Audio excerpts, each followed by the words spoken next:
வணக்கம். நான் நெத்திலி மீன் குழம்பு இன்றைக்கி வைக்க போகிறேன். அது நான் எப்படி செய்வேன்றதை நான் உங்களுக்கு சொல்கிறேன். 1/2 கிலோ நெத்திலி மீன் வாங்கிட்டு வந்திருக்கேன். நம்ம கடையிலையே இந்த தலை வாலெல்லாம் கட் பண்ணி இந்தளவுக்கு கொடுப்பாங்க. நான் இதுலேயுமே நடுவில் இருக்க அந்த முள்ளெல்லாம் நான் குழந்தைங்க சாப்பிடுங்க, அதோடய அதில் ரொம்ப டஸ்ட்டு அழுக்கு வேறு இருக்கும். இந்த முள்ளை எடுத்துட்டோம்னா நல்லா க்ளீனாக கழுவிடலாம். இப்போ அதில் இருந்த அந்த டஸ்ட்டு இதெல்லாம் எடுத்துட்டேன். நடுவில் இதில் இருந்த முள்ளெல்லாம் இப்படி எடுத்துட்டேன்னா நல்லா சுத்தமாயிரும். இந்த மாதிரி எடுத்துட்டேன். இப்போ இதை உப்பு மஞ்சள் போட்டு கழுவிட்டு வந்துடலாம்.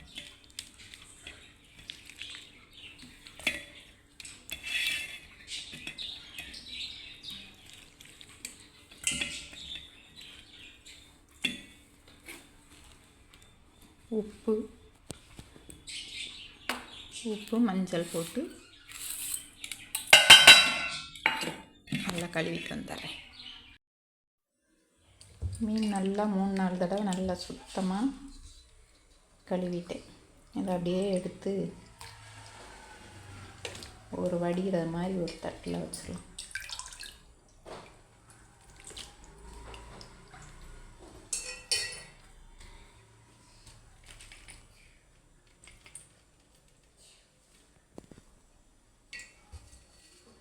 நல்லா தண்ணியெல்லாம் வடியட்டும். அடுத்து நம்ம குழம்புக்கு என்ன வேணுமோ அதெல்லாம் ரெடி பண்ணிக்கலாம். மீன் குழம்புக்கு தேவையான பொருட்கள் மீன் நல்லா கழுவி நல்லா கண்ணு தட்டில் எடுத்து வச்சு நல்லா வடிஞ்சிருச்சு, தண்ணியெல்லாம் இல்லாமல் நல்லா வடிஞ்சிருச்சு. தேவையான அளவு புளி, மீன் குழம்புக்கு எப்போயுமே புளிப்பாத்தே இருக்கும். தேவையான அளவு புளி, குழம்பு மிளகாய்த்தூள். இது நான் வீட்டிலையே செஞ்சது. அதை நான் எப்படி செய்கிறதுன்றது நான் அடுத்த வீடியோ போடுறேன். கொஞ்சமாக சீரகம், மிளகு, அரைக்கிறதுக்கு கொஞ்சம் கருவேப்பிலை, பூடு, வெங்காயம், தக்காளி, தேங்காய் சீல் கொஞ்சம். ஒரு சிலர் தேங்காய் போட மாட்டாங்க, நான் தேங்காய் போட்டு தான் வைப்பேன். கொஞ்சோண்டு தேங்காய், கிரேவி ஆகிறதுக்கு சும்மா கொஞ்சோண்டு பொரிகடலை, இல்லைன்னா ஒரு 4 முந்திரி பருப்பு. மீன் குழம்புக்கு நல்லெண்ணெய் ஊற்றினா நல்லாயிருக்கும், சூப்பராக இருக்கும். நல்லெண்ணெய் தான் மீன் குழம்பு, மட்டன் குழம்பு அதுக்கெல்லாம் நல்லெண்ணெய் தான் யூஸ் பண்ணுவேன். இது தாளிக்கிறதுக்காக ரெடி பண்ணி வச்சுருக்கேன். வெங்காயம், கருவேப்பிலை, இது லாஸ்ட்டில் போட மல்லித்தலை. தாளிக்கும் போது கொஞ்சோண்டு வெந்தயம் போட்டுக்கலாம். இப்போ இதுதான் குழம்பு வைக்கிறதுக்கு.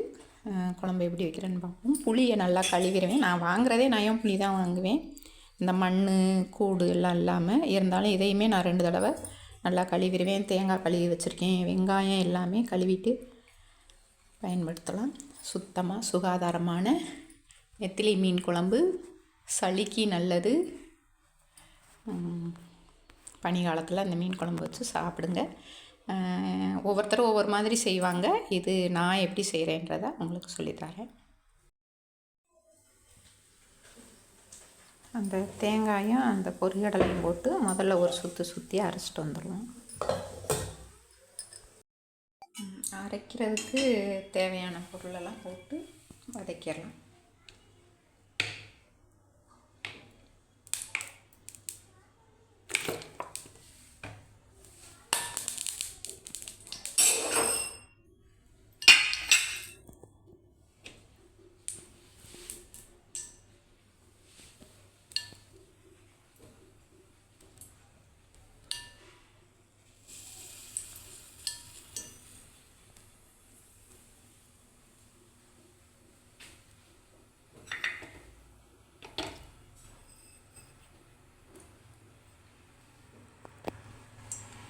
சீரகம்,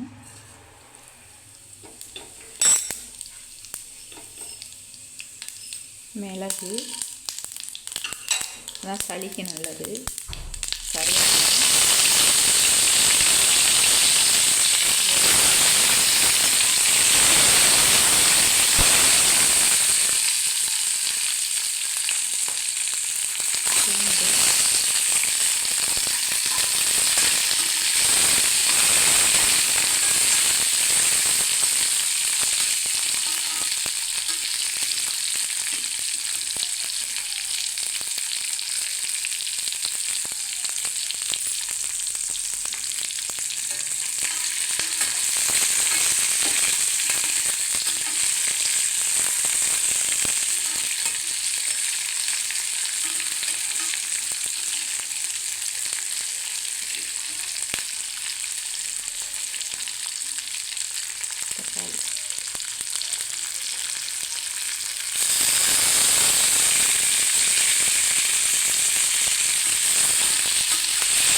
அப்படியே வதக்கி ஆற வச்சிடலாம். வந்து புளி தண்ணி நான் கரைச்சி வச்சது 2 தடவை நல்லா வடிகட்டிட்டேன். புளி தண்ணி ஊற்றிருக்கேன். 2 ஸ்பூன் மிளகாய்த்தூள், 2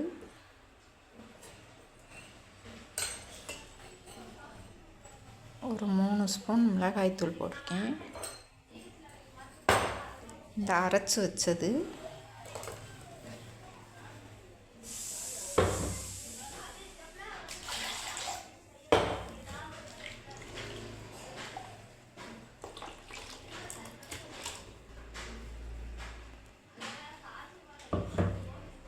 தேவையான அளவு உப்பு தேவையான அளவு.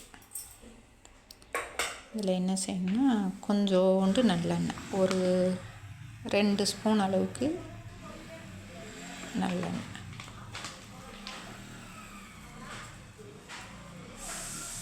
ஊற்றிட்டு இதை நல்லா அப்படி கரைச்சிக்கணும்.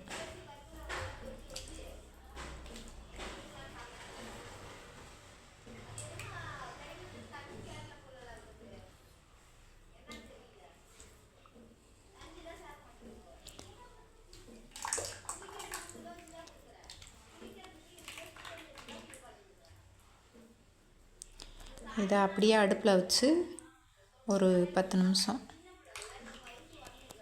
காய விடணும்.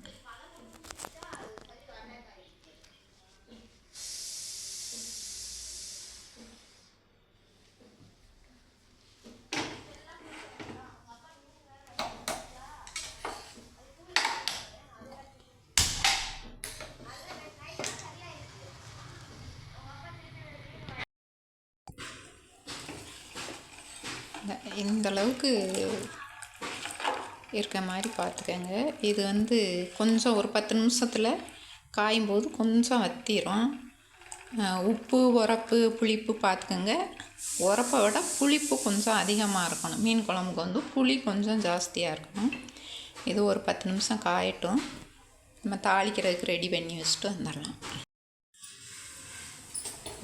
நல்லா காஞ்சிருச்சு, காஞ்சு நல்லாவே வத்திருச்சு. கொஞ்சம் கெட்டியாக இருக்குது. இன்னும் மீனை போட்டால் கொஞ்சம் தண்ணியாக தான் ஆகும். மீனில் இருக்க நீரெல்லாம் இப்போ இதில் வந்து மீனை போடுவோம்.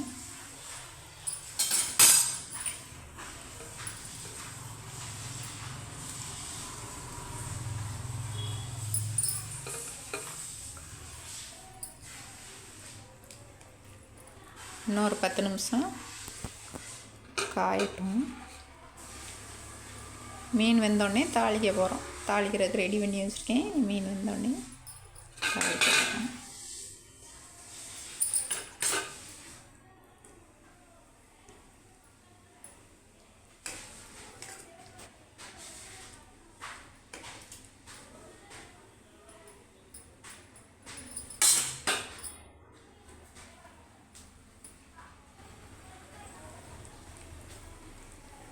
குழம்பு காயட்டும்.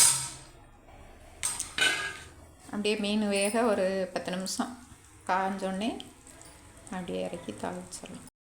இங்கே மீன் வெந்துடுச்சான்னு பார்க்கலாம். 10 நிமிஷம் ஆயிடுச்சு.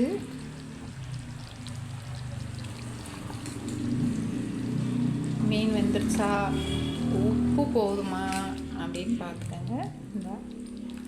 இந்த அளவுக்கு ஆயிடுச்சு. நல்லாவே மீன் வெந்துடுச்சு. வாங்க, மீன் குழம்பு வச்சு சாப்பிட்டீங்களா?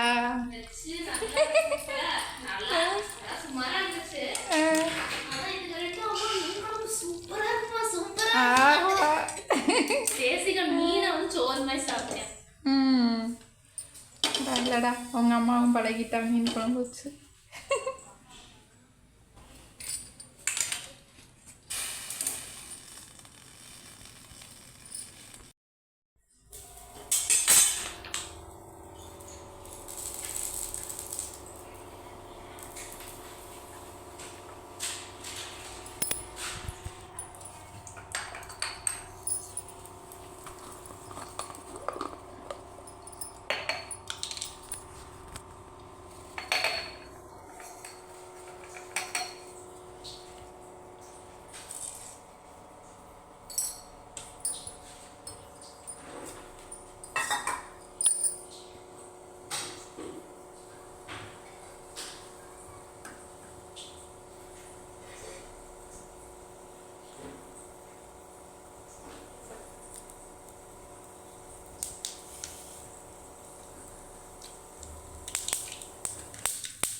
வெந்தயம்,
மீன் குழம்பு ரெடி. நெத்திலி மீன் குழம்பு ரெடி. செஞ்சு பாருங்கள். பிடிச்சிருந்தா